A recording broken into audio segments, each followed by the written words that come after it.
Yes, thanks so much, and thanks everyone, everybody for joining us. So the topic of this talk is potentially quite interesting and different given the focus of the conference. So I'm really going to talk about how the industry, the software development industry, certainly the mainstream software development industry, has really lost touch with things like software architecture modeling.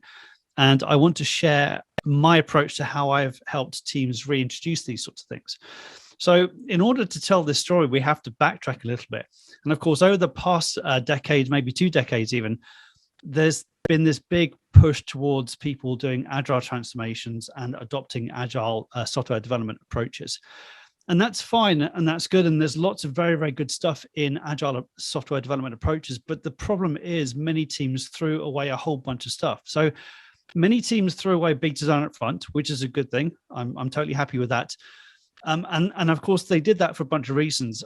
Where agile is not expected in agile. The problem here, of course, is there's a difference between big design up front and doing some design up front.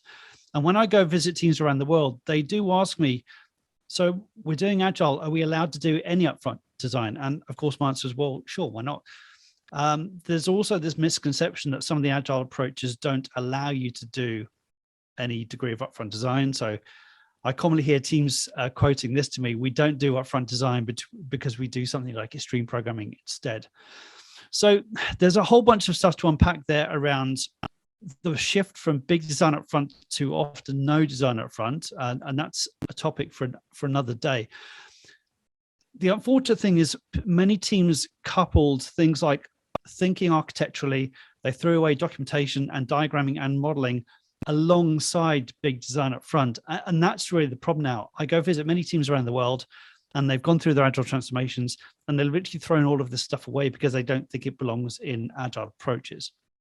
So that leaves us in quite an interesting starting point, I guess.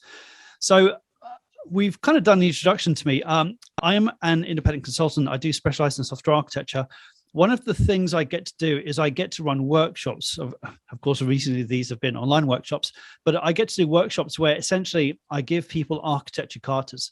So this is breaking the attendees up into groups of 2, 3, 4, 5 people, giving them a short set of requirements and basically saying this: go away for like 60 or 90 minutes, do some design, create a software solution for this set of requirements, and draw one or more architecture diagrams to somehow describe your solution.